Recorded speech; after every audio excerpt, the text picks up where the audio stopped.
I think a lot of the journalism is trying to destroy good people and good companies. I don't think they really pursue the truth. They see big targets. They're driven by clickbait. They want salacious stories. They will twist and distort and manipulate just about anything they can because that's what they need. They're desperate for attention. And there's a reason that the media is not trusted today. The people are not stupid. You can't fool all the people. There's a reason that their numbers are dwindling and pathetic. Let's blow up the internet, from the basement to the higher net. Scrolling, tapping, man, we ain't done yet. Let's blow up the internet. You've worked with billionaires and world leaders. What does narrative warfare look like for them? Well, narrative warfare is all-encompassing. It means that you're not just out there alone in the world, but you're being seen and often attacked by very powerful actors, by states, by rival companies, entrepreneurs and billionaires. They're like mini nation states now, and they have a lot of interests around the world, and they're trying to advance ideas. And so most people and most companies are today engaged in narrative wars, whether they know it or not, sort of constantly being undermined, people constantly trying to chip away at what they want to advance in the world. Sometimes that's legacy media, sometimes that's competitors, sometimes that's enemies or rogue actors, and oftentimes it's dictators, frankly, that are trying to destroy the West through subtle means. How do you defend yourself against that, though? Isn't there just like so much information? It's almost like armies of information. Most people are totally ill-equipped to defend, and the best defense is unremitting offense. Because once you're defending, you're already on the enemy's field of battle, and that's something that a lot of world leaders have trouble resisting because it feels they so deeply want to respond to everything, but that's a catastrophic mistake in communications. But what they should be doing is spending every waking moment thinking about how to make their own messages viral, and how to sort of impose the ideas they want on the world. You were pranking dictators, getting hundreds of millions of views, and then the PM calls you to offer you a job. How did this go down? Well, I don't know if it was hundreds of millions, but it was noted and sort of went viral in its time. It was back in 2011, 12, 13. And I had sort of made it my mission to revamp what human rights were, or the struggle for human rights. I partnered with Bob Bernstein, the legendary founder of Human Rights Watch and former head of Random House. I'd taken over a group called Movements. I got some funding from Google and launched a crowdsourcing platform that linked activists with people that could help them, sort of the Airbnb or Uber for human rights. So anyone with a skill could Was contribute. that the pitch? Yeah, that was the pitch. Yeah. Guys, it's Uber for human rights. And, Senator Rubio at the time was posting about it and using it. Now Secretary of State. So I was very happy doing what I was doing. I felt a mission and a purpose. But at the same time, my family lived in Israel, and I knew that I wanted to help Israel as well. The human rights field had gone totally haywire. I mean, the main groups were doing, as many reports about Israel as Iran, Syria, and North Korea combined, which just makes no sense. Like the places with actual genocides and starvation and, mass repression deserve, I think, a little bit more attention than open societies, which, although flawed, albeit flawed, have mechanisms in place like judiciaries and free press and civil society to actually, work on those, to improve those societies domestically. But they had lost the plot, and that's something that Bob Bernstein understood very well. He was an absolutely amazing guy. And so I was fusing satire and human rights and sort of going viral at the time. And I had been in touch with a few people in the prime minister's inner circle. My mentor was Natan Sharansky, who spent 9 years in Soviet prison and had become a minister in the government, and got to know other people around the prime minister. And so they were looking, I think, for new ideas and new approaches. And when I came into the job, it was the same sort of thing. I looked at things and I said, this is all crazy. Like, it shouldn't work this way. We need new thought, radical new thought. And we need to approach things completely differently.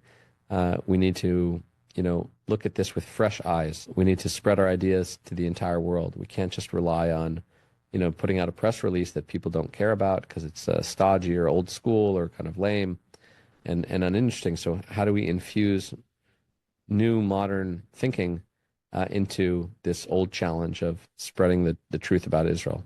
And so I think that's part of why I was chosen. No. So you pranked dictators, millions and millions of views. You are the king of committing to the bit, the goat of virality when it comes to insane pranks. Can you share some of these pranks, the ones Yeah. you're allowed to share? This is basically smashing together the two things that I love most, satire and humor and fighting dictators. And so it was pretty natural. When I was a student at UCLA, I started a group called Students Against Dictators, and we'd throw up pictures of dictators in the middle of campus, and people would get mad. And then when I was in New York, I realized you can just do stuff like they say, like the kids say today.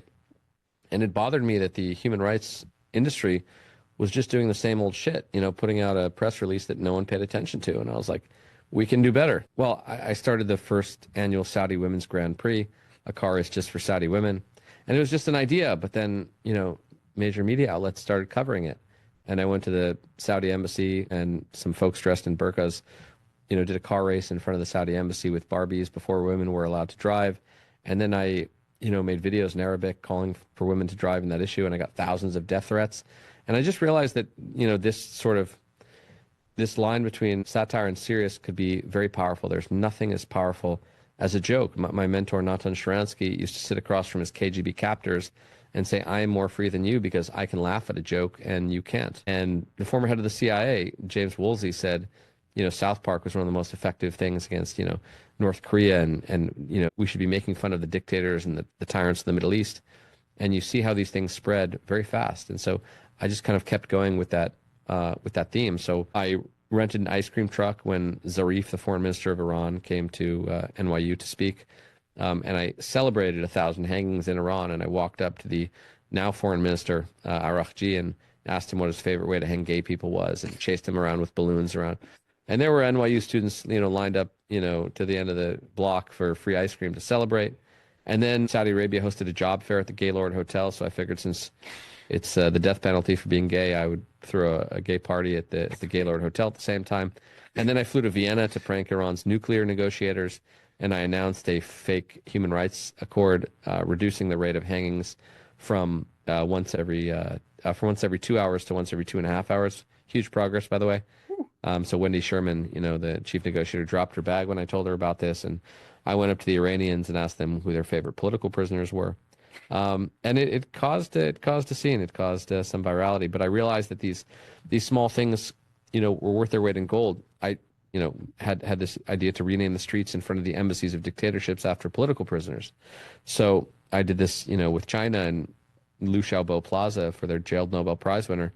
And the Washington Post said it became one of the main points of consternation in U.S.-Chinese relations. This little idea, which cost no money and took no time, was just kind of the power of an idea. But back to Mr. Beast, it's something that people hadn't really seen or done or thought of before, so it stood out, and people wanted to share it, and they thought it was funny. So I almost had a show pranking dictators. I guess that was another life path. Maybe it's not too late for that. But I still think that humor is hugely underutilized in the fight for freedom and in political stuff all the time. And people who confuse that well and make people laugh, the sky's the limit. Yeah, it's something I think a lot about, which is jester's privilege, which is the idea that the jester is the only person that can make fun of the king without getting his head chopped off. And so when there's something serious or crazy or sad going on in the news, really only the jesters or the meme lords are allowed to be silly. And when you package something in a joke, it shows the truth, but also doesn't hurt as much sometimes. Yeah. But it could still show the truth. I wanna ask more. Sorry, I'm just getting a page real quick. Yeah. Yeah. Who is it? Apollo pagers. Sponsored by Apollo Pagers. #1 pager that mostly doesn't explode. Mostly. So from pranking dictators to spokesman for Prime Minister of Israel, how did, things kind of progress from there when you accept the job? Like, I'm just curious, how does the download work of all the information? Like day one of training, like you must, right? I describe it as drinking from a fire hose, actually, because it was sort of impossible task. I walked in and I had never been in government before. which I think was a huge asset because my mind wasn't sullied by bureaucratic thinking about everything and the limitations of what can't be done because of the system, etc. And there's sort of a lack of creativity in government, broken feedback loops over a long time, no incentive to really do better. So that was an asset.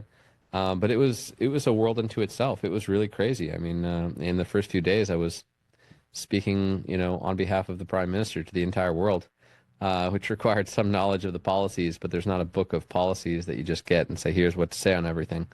So you're kind of doing it impromptu and on the fly. Mistakes can be made. You're also in the room with world leaders, which was quite the experience. And you have access to all sorts of incredible things and spend a lot of time with a world leader seeing behind the scenes how it all works. Yeah, the stories you were telling me earlier, you would prep BB for talks by basically attacking him, pretending to be a journalist, right? So how do you prepare a leader now to be attacked? And that was the most fun part of the job, frankly. Just sitting in front of him before interviews and eviscerating him to his face, trying to think of the absolute hardest questions to ask, gotcha questions, questions that would press upon, where the policy might be wrong. And I did not hold back. I relish that really. And I would think in those moments, who on earth can, sit across from the prime minister every day and blast him to his face. But it was important because that's what he was up against, and he was bombarded every single day, frankly, by a lot of unscrupulous journalists, by misinformation, by disinformation, all the time, every single day, over and over and over again. I would walk out of rooms and meetings in the cabinet or meetings with a world leader or an intelligence thing, and then I would see how it's reported in the news, and it was more often than not 180 degrees the opposite of what actually happened. And this was a daily occurrence, and it really shaped my view on the world, because now when I read something, a good operating assumption is that anything you read in the news, just presume it's bullshit and then work from there, not the other way around. I like that Denzel Washington quote where he says, if you're not reading the news, you're uninformed, and if you're reading the news, you're misinformed. And that was my experience, to see the reality as it is in the room, and then to see how people speak about it. The endless rumor mill of social media, just regurgitating, just unverified, rumors and bullshit every minute of every day, deluged with just bullshit. How do you fight that? I'll tell you one thing: not by batting every lie away, because then your entire day is taken up with that, and then you don't wake up saying, "How do we convince the world that the Islamic Republic of Iran seeks our annihilation?" You're not waking up saying, hey, the Palestinian Authority is paying hundreds of millions of dollars to terrorists every single year. You're not waking up and saying, hey, how do we convince the world of this critical issue? You're just always saying, that's not true, and that's not true, and that's not true, and that's not true, and that's not true. And that doesn't work, and the academic literature shows that also doesn't work very well. So I found that a gargantuan waste of time, and I tried to more effectively set the agenda of what people think about on behalf of the prime minister. Right. So prime minister is getting attacked. Ignore it, focus on the important things, right? Stop playing, defense against every single journalist attack, focus on the important stuff.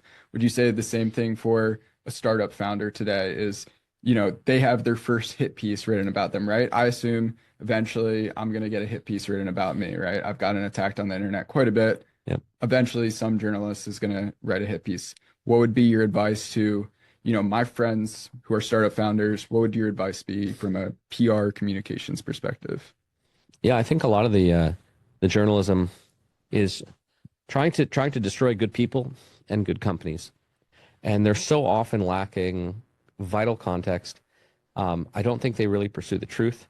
I think they see big targets. They're driven by clickbait. They want salacious stories.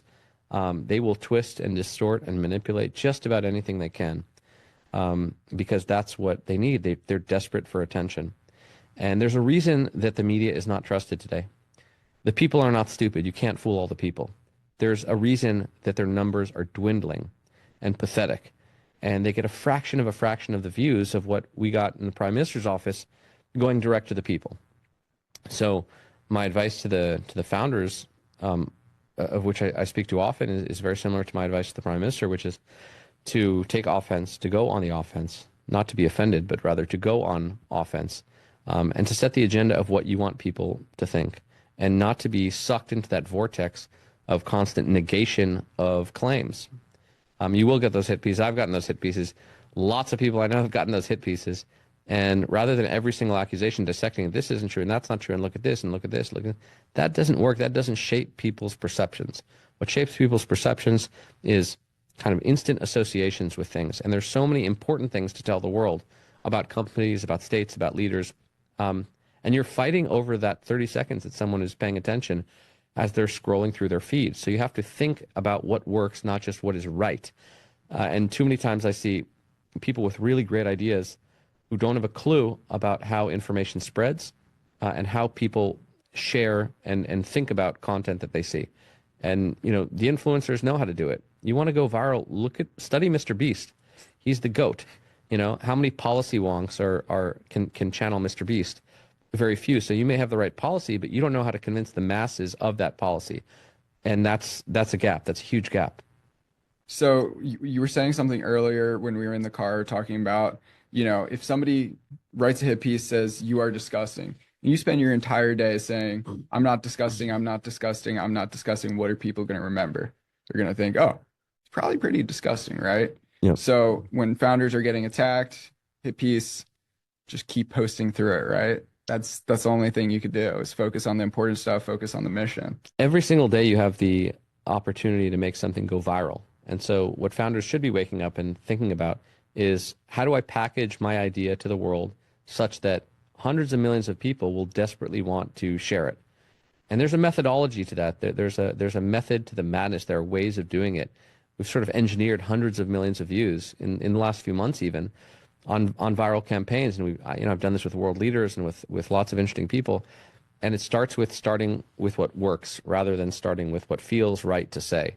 And this is something I did in the Prime Minister's office, where I'd print out academic articles every day about effective communications and the latest and greatest that's being studied in social sciences every day, and fusing that with Dale Carnegie and Ogilvy and the greats, but also updating it with modern science. So there's a way to do that, and I think a lot of founders, a lot of large companies are not experts in that. And when you can twin the expert in communications with a beautiful policy or an important idea, the sky's the limit. Yeah. So the PM had an average of 100,000 views per video. You come in and get 24 million views on day one, video one. Articles are written about it being a masterclass, right? What was the strategy behind that? And how did that go down? What are the principles there? Yeah, I walked into the Prime Minister with a document that said unorthodox response to the Orlando massacre. And the text was written in a very, very specific way. And it was utilizing dozens of principles of effective communication.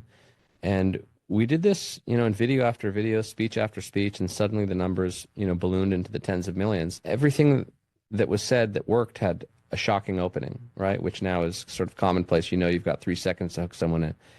We told a lot of individual stories and whittled abstract ideas down to the experience of one person. So when he spoke at the UN and wanted to raise the issue of incitement against Jews, he didn't say, oh, the Palestinian Authority is inciting. He said, think of the story of one 13-year-old kid named Ali who wakes up in the morning and he passes a statue to someone who killed 30 Jews. And then he goes to play soccer, at the Dalal Mughrabi, soccer stadium named after the woman who killed a few dozen Jews. And he told the story of an individual person.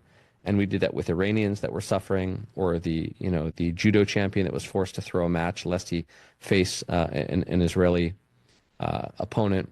I used a very particular methodology of principles of effective communication that I had been studying for a long time. Memes make millions.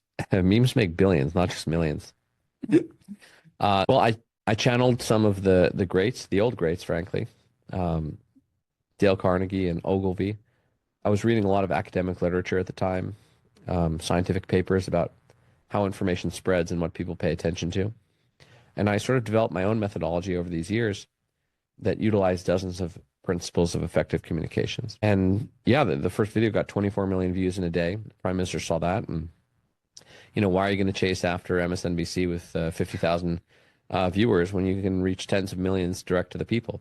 But I knew we needed to surprise people and shock people. We needed to do things differently. When he spoke in Munich at the security conference, he was going to give his millionth speech about Iran.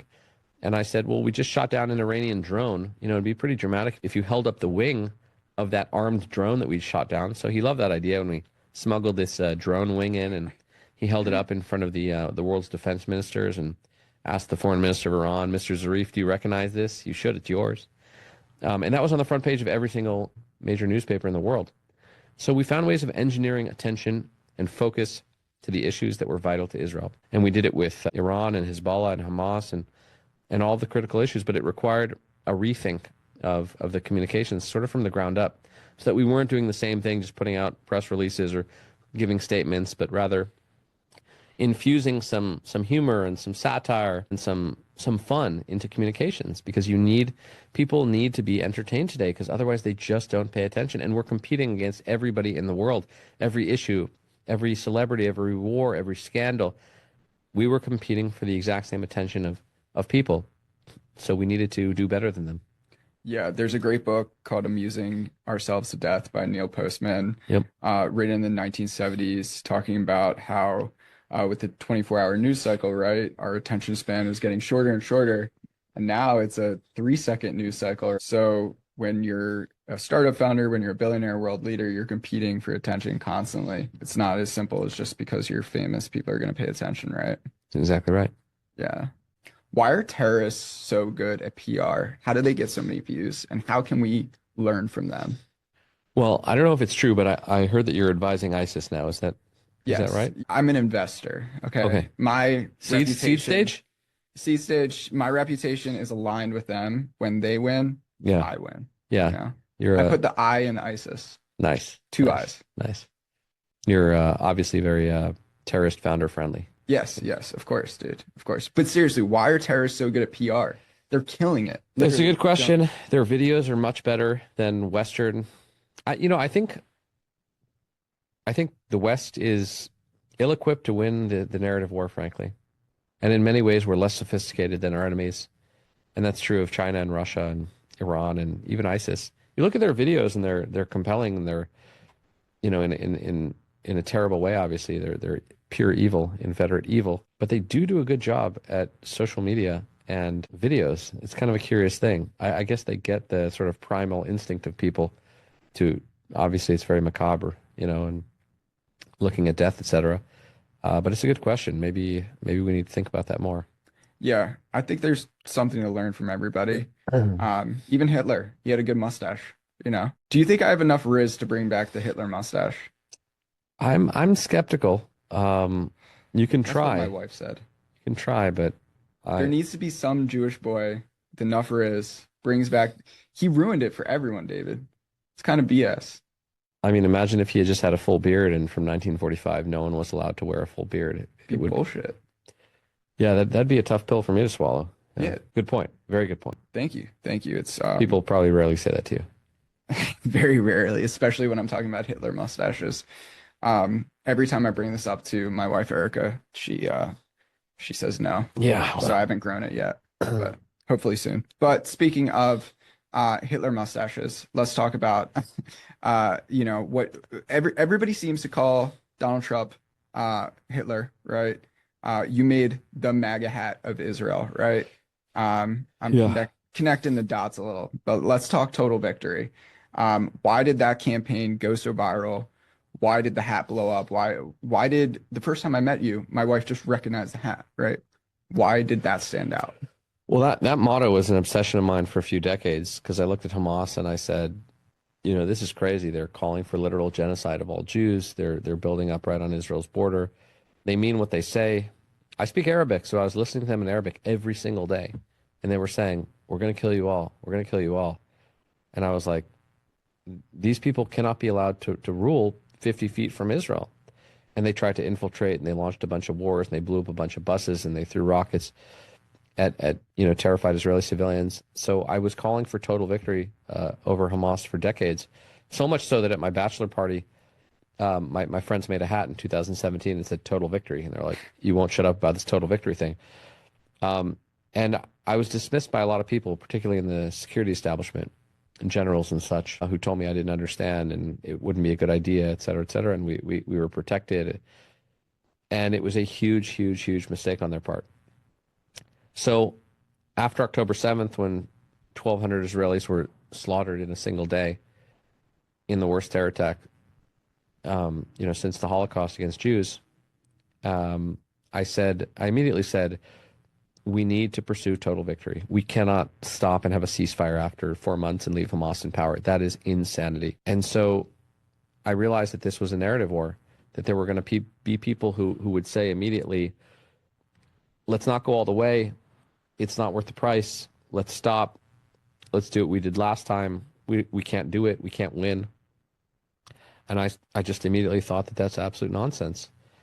If Nazi Germany and Imperial Japan can be obliterated and transformed from tyrannical mass murdering societies into peaceful democracies that last decades, I think defeating tiny Hamas, which has a tiny amount of territory, is possible. It just requires the will to destroy their will to fight and their capacity to wage endless war. And so I whittled down this idea into 2 words, total victory, because I think it said it all. It channeled Churchill and FDR and Truman and MacArthur and Patton. And so I threw it on a hat. The hat's right here, actually. And it really took off. It started in Hebrew. And then we did the Arabic version, Nasr al-Mutlaq bil-Arabi, which means total victory. The English version did quite well. And everyone started wearing it in Israel. And the prime minister gave it to the president, and it sort of became the motto of the war. We haven't achieved total victory yet. That's important to say, too. We have not achieved total victory yet. But no matter who is prime minister and no matter who is in charge, I will advocate total victory against Hamas, because that is the single most important thing to do in order to protect Israelis in the South and throughout the country today. And they will do it. They will do October 7th 1,000 times over if we don't win completely and utterly. I was also thinking, I don't know if this is something like "Don't die," the Brian Johnson motto. Yeah. It's like very, very strong 2 words or something about it. It's like something to reach for. Absolutely, absolutely. And that's a very hard thing. The prime minister would say that the meta message is the most important thing. And so whittling down complex ideas into palatable, understandable, relatable, transferable memes, for lack of a better word, is a skill unto itself. Who knows that better than you? So that's something that the West needs to do better generally. We want to spread ideas in the world, and companies too. And oftentimes, you take an industry like crypto, they're horrible at communicating, and everything is so convoluted and complicated. Think about the greatest political slogan of the last many years: "Make America Great Again." Simple, nostalgic, forward-looking, easy to digest. Everyone can see greatness in a different way. It's a really brilliant thing. I guess Reagan came up with it first. And actually, I made my own version here, which is, "Make Greenland America Again." So simple. For me, memes make millions. Simplifying and coining a slogan is so powerful, whether it's MAGA or MAJA, right? Make Greenland America Again, or total victory. Coining a slogan, simplifying it to a meme where other people can remix it, can say it, can do it in their own style, and make imagery and videos around it. Super powerful. So yeah. You worked with Netanyahu every day for 3 years. What did you learn from him? We turn the cameras off? Just kidding. Well, I love history, and I would read a lot of biographies of presidents and world leaders. So it's different up close. You see a human being trying to navigate impossible complexities. And every policy is a choice between bad and worse. I think it's almost impossible to understand the pressure that he's under.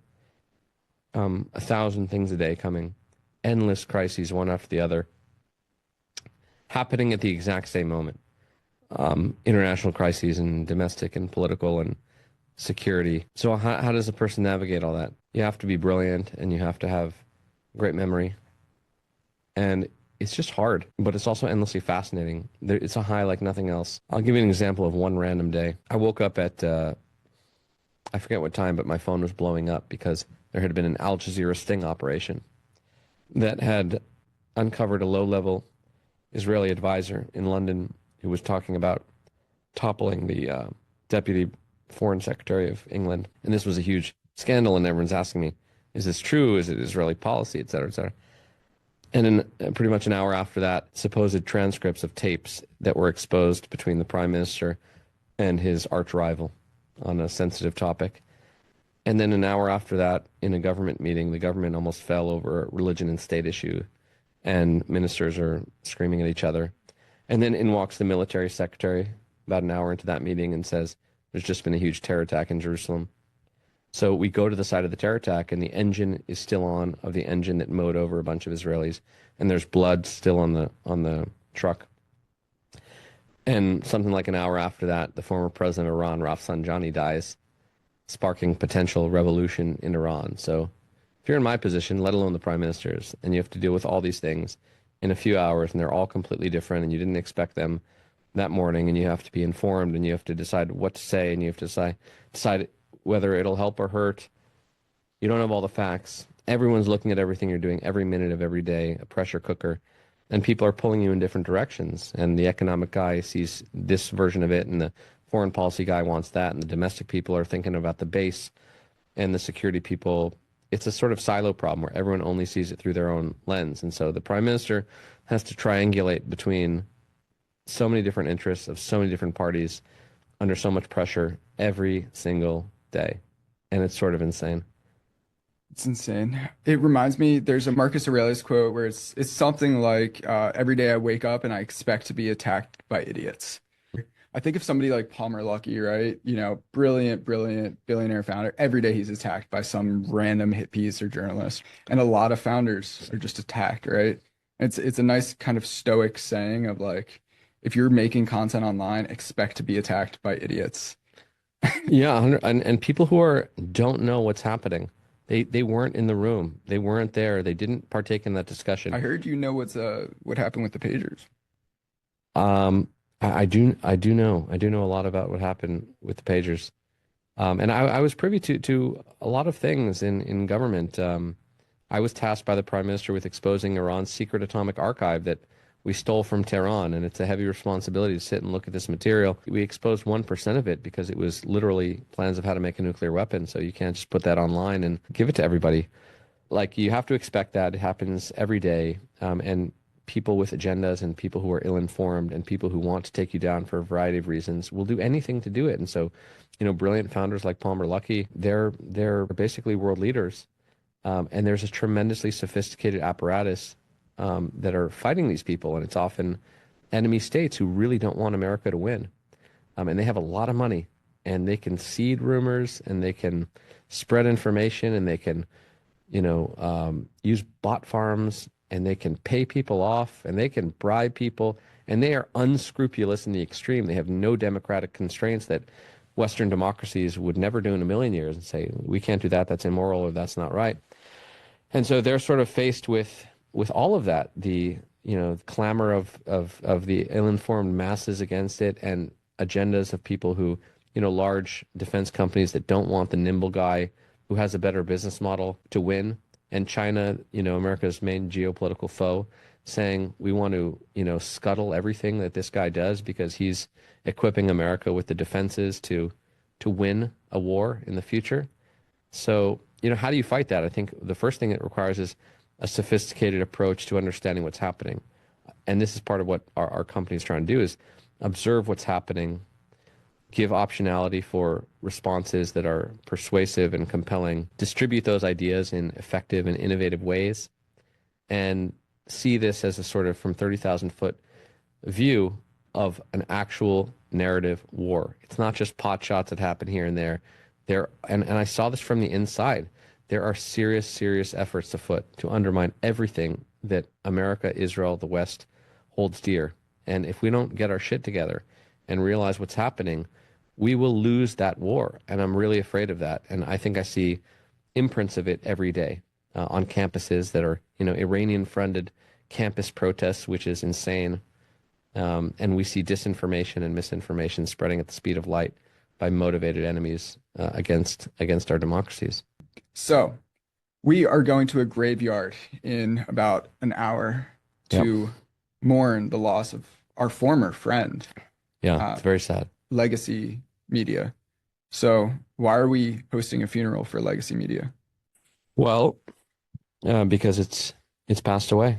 It's very sad, but everything passes eventually, and it had a moment, but eventually it stopped doing what it was aiming to do. And over time, this legacy media became corrupted, and they lied too much, and they distorted and they manipulated everything that they came across. And so the people who were smart didn't trust them anymore, and their numbers dwindled, and no one paid attention to them anymore. And it's a sad thing, but we mourn their passing. And I thought it was important to give them a ceremony on the way out, because even bad people deserve a funeral. It's beautiful. It's Yeah. so beautiful. Yeah, I'm there were crying many tears tears. of joy. And now's the moment when citizen journalists, you are the media now. You are the media now. And that's a great thing. It doesn't come without its own problems, but it's much better than these sort of condescending overlords deciding everything about, I know better and I'm smarter and you don't really know. You can't really handle the truth. And I'll hide this from you and I'll promote this hoax and I'll leave out this vital context and I'll twist this thing and I'll draw upon anonymous sources endlessly and I will reprint things that are not true and I won't apologize when I get it wrong. You put all that together, shake it up, give it a few decades, chase clicks endlessly. What do you get? You get modern media. Would you say the death of legacy media was a suicide or murder?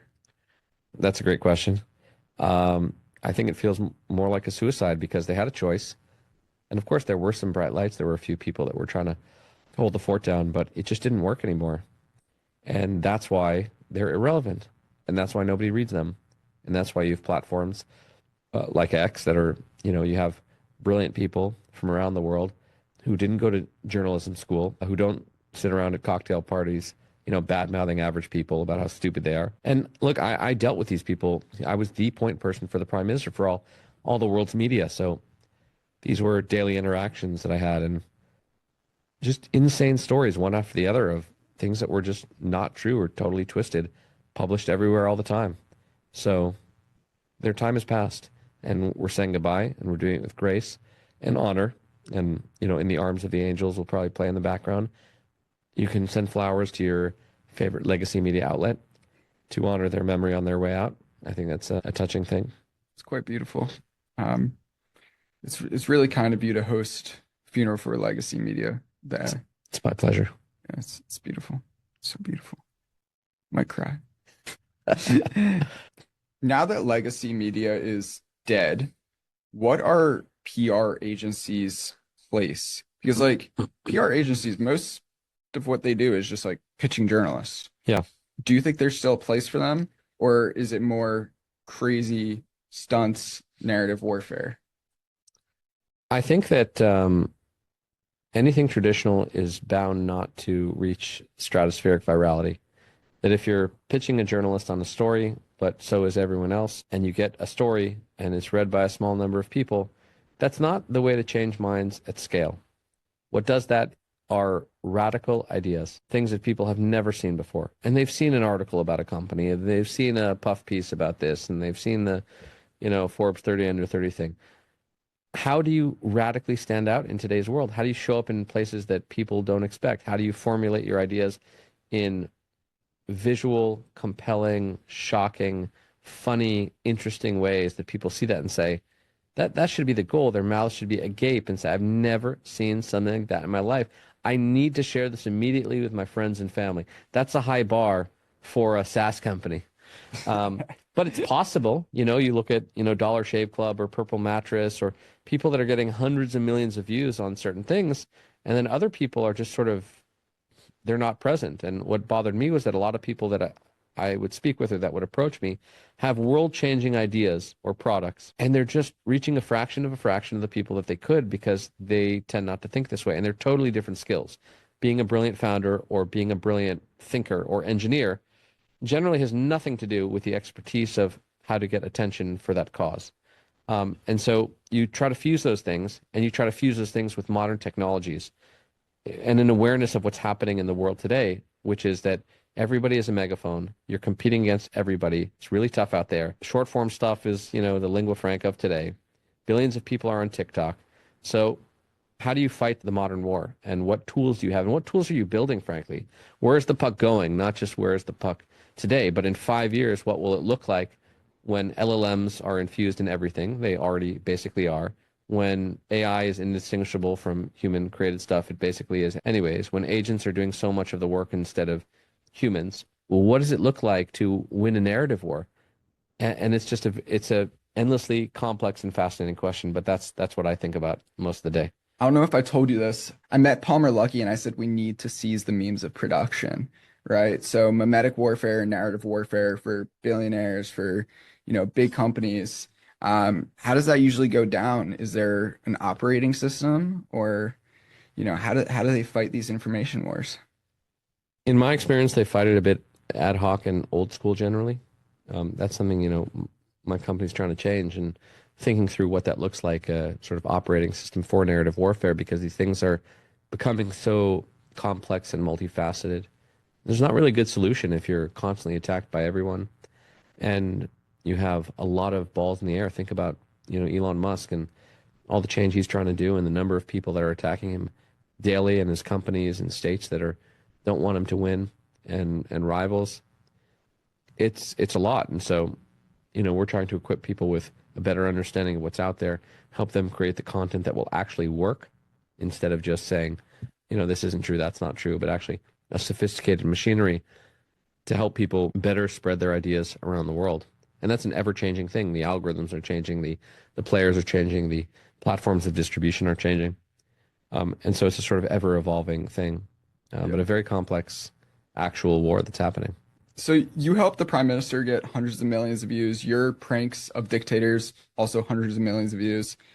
Do you have any suggestions for going viral? How can I make my content go viral all the time? There's an art and a science to it. I think it starts with a keen understanding of the sort of principles of effective communication. You have to stand out. You have to be different. It's something that Mr. Beast understands probably better than anybody. He said he would obsess about ideas for weeks on end until he came up. And his ideas are incredible. I remember the first time I came to his page, I was just blown away. I had never seen these things before. And so he had sort of perfected the purple cow. And there are ways of standing out. I mean, it starts by asking the question, what would someone in this position never do? For example, what is it that a priest or rabbi would never do? Where would they never show up? What would they never say? A startup founder has a company in a certain field. What would you least expect that person to do? Because immediately you have that edge of, wow, I never thought I would see that. And most people just go right away to, here's the points about my company, here's what I say it in the same place that everyone else says something. Radical differentiation is I would say the most important thing. You have to shock and surprise people. And there's a methodology to how to do that. You have to make things accessible to people and instantly understandable. And that's a very hard thing to do. You need to use accessible language. You need to make things about the heart of the matter, the emotion of the matter, rather than just the logical inferences about a subject. It works way better. That's what the scientific literature says over and over. There's a great professor named Paul Slovic who found people gave on average twice as much money to a charity when confronted with the story of a single person, like a single starving woman in Africa, as opposed to hearing about the millions of people that were starving. So bringing individual stories, having actual visuals as manifestations or representations of abstract ideas is extremely powerful. And so when the prime minister offered water management resources to the Iranian people to solve their drought, he poured a glass of water at the beginning of the video because it was instantly memorable. And that's why he held up the drone in Munich. And you'll see in just about everything he does, there's a physical thing that conveys the message. Those are a few examples, but there's dozens and dozens of these that when you use them, almost instantaneously, you will see that these small shifts in framing can lead to stratospheric virality, whereas opposed to the run-of-the-mill stuff dies in the vine. How do you measure who is winning narrative war? That's a great question. Here's something this is an area where I think innovation still can play an important role, because I think most people are measuring what they could for a long time. So you can see likes and you can see shares, and there's sort of some easy sentiment stuff that you can do that this goes up or down. But mine's changed is a really hard metric, and people are still doing sort of old school polling or unscientific dial testing or whatever. But I think that's a place where a lot of innovation can be had. The people who can better understand how minds are changed in real time, because if you really want to impact the world, you have to understand how the audience thinks and people think very differently and they have different worldviews. And this is something we tried to do, by the way, with world leaders. It's like when you sit down with Xi or Modi or Obama or Trump or Macron, these are people who they have different hopes and dreams and fears, and they admire different people and they read different books and they have a different sense of themselves and their place in the world. So how do you go into that meeting and absolutely crush it with that individual? You have to deeply understand their mind, and you have to take your message and, of course, keep it truthful and authentic, but you have to also inhabit the psyche of the listener in a profound way. And that's something that technology today and AI can help you do in a much more profound way than ever before. So it's a sort of new vista where you have great new opportunities and tremendous new challenges. Yeah. So you've worked with billionaires, world leaders, presidents, prime ministers. People are just people. Everybody is human. Everybody has their own incentives, emotions. And at the end of the day, understanding the psychology is key for everybody. Yeah. I mean, I think definitely people are just people. And when you see some of these people up close, their blood is as red as yours or mine. Just a normal dude. Normal dudes in abnormal situations. That's another reason why I am so bullish on humor in general. Like, people are like, oh no, you won't be taken seriously. It's like, no, do you know how many like billionaires and world leaders like to laugh? Because it's all of them, because everybody likes to laugh. 100%, 100%. And sometimes people are afraid to go off that cliff a little bit, but you are rewarded in spades. Like when Prime Minister Modi came to Jerusalem, I told the Prime Minister, I said, his favorite thing in the world is yoga. Why don't you make a joke that, when you get up in the morning and you're doing your yoga pose and you look to the right and you do I forget the name of the yoga pose, but the first democracy you see is India. And so, he does this joke and Modi is laughing his head off. I mean, in the middle of the press conference, just cackling and giggling. And it was a moment of connection. And, it was a small thing, but everybody loves to laugh. And really confident people are self-deprecating. That's why all the great political leaders, they have, their doppelganger. They'll go on, on the roasts or something, or the radio and TV correspondence dinner next to their, or have you Shane Gillis for Trump, exactly Jordan Peele for Obama. Yeah, Obama anger translator. Yeah. And so great political leaders have the confidence to make fun of themselves, and it's deeply endearing. And it's just awesome and hilarious. Dana Carvey, used to do Bush the First, and there was Jeff Bridges, I think, for Bush. And today there's some great satirists out there that are doing that. So I would highly encourage, very, very serious founders to have a little bit of levity in what they put out and how they speak and what they do. And some people are just naturally great at this. Musk is a genius at that, and Palmer Luckey, I think, does a great job as well. And these are people who can smile and laugh and realize that life is short and we're floating on this pale blue dot, and don't take yourself too seriously because no one knows anything. Yeah, 100%. I mean, some of the smartest people in the world are posting memes, shit posting, being silly. Even, Andreessen, Elon, Gary Tan, Palmer. The other day, Anduril went off on a rant. The Anduril account was shit posting. One of the most important defense companies in the world was posting memes and shit posting. We're all just normal people. Yeah. We like to laugh. At the end of the day, they're just normal 100%, people. 100%. Yeah. Yeah. And one of the first things I did when I came in was I said to the Prime Minister, let's have an AMA ask me anything on Twitter at the time before it was X. And he said, great, let's do it. We selected questions that people asked, tough questions, by the way. The first one that I just saw, it said, are you human? And so I'm sitting with the Prime Minister and I said, it'd be hilarious if you just answered in binary code, just 0100101010. He laughed and he said, that's great, let's do it. So we post this thing and it explodes, because people got the humor. They like to be entertained. And so you can convey a serious matter in an entertaining way. And that's what great leaders and founders can do. They're willing to take that chance. They're willing to step outside their comfort zone a little bit, and they understand what people like and want, not just what they think should be said because it's the correct thing to say. Yeah, I love the Elon quote where he's like, I'm sending us to Mars. I built this company. Do you really expect me to be like a normal guy? A chill, normal dude, yeah. Yeah, it's like, no, I embrace the silliness of it. Yeah. You could be super successful and silly at the same time. So yeah. And Reagan was a master at that too, telling Soviet jokes and that's interesting. Winning people over with humor and grace and satire. So, in the age of AI, there is a lot of boring slop on the timelines, right? A lot of boring writing, Yeah. boring videos. How do you stand out? What are the moats in content in today's world? Well, this is a new experiment in humanity, the super intelligence that can create pixel perfect images and soon, any video and obviously writing. And so it's something that is causing an existential crisis in a lot of people because what they took pride in is sort of usurped by this all-powerful AI. There are some things that are tremendously dangerous in that, and I think it can, people are asking, what on earth do I do all day? If I was a copy editor, if I was a graphic designer, if I designed websites, and now it can sort of happen instantly, effortlessly for the rest of time, and agents will do it for you and everything. What does it mean about humanity? There's deep existential questions there. But I think, one of my just easy observations there is just that personal experience is something that AIs don't have.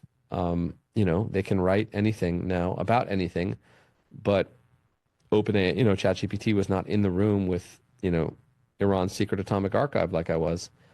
So that's something I have that AI doesn't have. For now, the capacity to feel and to love and things like that is also ours, but that might go away soon too by the AI. But basically, it's the most exciting time to be alive and the most terrifying time to be alive because when you think about the awesome power of this technology and what it can do, it's really scary. Yeah, I think personal stories, this is something that I've written about a lot. It's like your crazy stories, your stories, or whoever listening are the moat, right? Like nobody can take that away from you. AI can't take that. ChatGPT can't write about that. Yeah. And same with humor. Like right now, AI still isn't that funny. I mean, maybe that changes, but like, I gave it like 6 weeks, but yeah. yeah, I'll give it a week if ChatCCP turns funny. But I think double down on living a crazy life, doing insane things, fun, crazy things. Yeah. In-person stuff will be important too In-person because stuff, yeah, 100%. You've had amazing mentors along the way from your time pranking dictators to working in government. Can you share a little bit about how your mentors have helped you? yeah, I'm one of the luckiest people out there because I've had tremendously brilliant and amazing people who I've gotten to spend time with and work with. My greatest hero was Natan Sharansky, who I mentioned spent 9 years in Soviet prison, and I had read his books, Fear No Evil and The Case for Democracy, about his time in prison and his worldview about freedom. And I read it, and it was like he was speaking to my soul. And I was reading Václav Havel at the time as well, a book he wrote called Open Letters. I read it in college, and it just kind of struck me as this is exactly correct. This is exactly what needs to be done in the world. And I was connected to him, and I had read his mentor, Andrei Sakharov, and had become well acquainted with that whole Soviet dissident world. And he sort of brought me on immediately, hired me on the spot, and I started working with the man I most admired in the world. And from him, there are innumerable lessons, but I think tenacity and persistence and worldview. He was sitting in prison. He was up against the KGB for an unimaginably long period of time, and yet he maintained tremendous hope and optimism that he could change the world, that he could help bring down this regime, that he could stay strong. And in the end, he was freed. And so that's a tremendously inspiring story. And one of the people who helped free him became my next real mentor, Bob Bernstein, who passed away a few years ago. But he was a legendary figure in his own right. He had published Sakharov and Havel and Sharansky and Toni Morrison and Dr. Seuss, all the greats. And then he founded Human Rights Watch and brought a lot of attention and money to the cause of human rights. And then later in his life, he really tried to help right the moral abomination that had become of Human Rights Watch and say, this is not why I founded this group, to go off the rails and to focus on this one open society in the Middle East so much. And frankly, from him, he had the same kind of lesson, which was he used to describe himself as a linebacker, that if someone tried to block him, he'd go around. If he tried to block him, he'd go around. And nothing was off limits to his imagination. He thought in the broadest, most incredible, grandiose ways about the world. There was nothing small about his thinking. Just he could do anything if he put his mind to it, and that was an amazing thing. And I think that's what he was very creative, and he thought differently than other people. And he would ask kind of first principles questions of like, why does it have to be this way? Why can't we do it that way? And he was an absolutely remarkable human being. He wrote a book, but I think history should remember him more and people should know his story. And then from him, I went to the prime minister who, we had our disagreements, but he's a genius, and at the center of history for so many decades and is an incredible human being, at an incredible time and sort of so much to learn from someone who's been at the center of history and to see how he operates and what he prioritizes and what he cares about. Again, not that everything was, not that I agreed with every policy and I spoke, truth to power and I spoke my mind when I thought there were mistakes. But that was just a once in a lifetime opportunity and truly honored to have been chosen. Yeah, you gave me the idea for this. So I wrote the book Memes Make Millions. You told me I am thinking far too small. You said memes make billions. Why is that? Well, yeah, I said it tongue in cheek, but it's right. Like, look at DeepSeek and NVIDIA. A story comes out saying that NVIDIA that DeepSeek had accomplished what OpenAI had accomplished with $5 million, and $600 billion are wiped off the cap table of NVIDIA in a day. So yeah, that's a sort of meme. It's a story. It's out there. It's easy to understand. It's salacious and interesting, and maybe it's true and maybe it's not. But it had tremendous consequences for the world and for NVIDIA specifically. And of course, they've rebounded since then. But yeah, memes move the world in a really huge way. And you can sort of put an idea out there that everyone in the world can talk about, and it can change how people feel, and it can remain stuck in people's heads, and it can move markets. So I think you are aiming too small with millions, and probably I am with billions. It's probably trillions. Let's And then, do it. inflation is happening anyways. Well, maybe not with Doge and Memes everything. make gazillions. Memes make gazillions. That's I'm in for that. That's the real thing. Yeah, memes are forward-lagging indicators of market sentiment, and I think we got to go make some memes make trillions.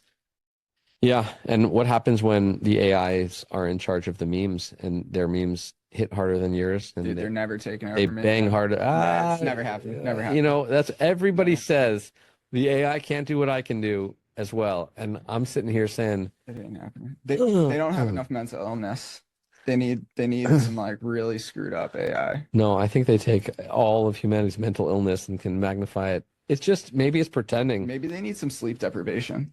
Maybe it's pretending to be bad to give you a sense of hope because it feels bad about crushing your soul. Think about it. It's On possible. that note, I think we need to go to a graveyard.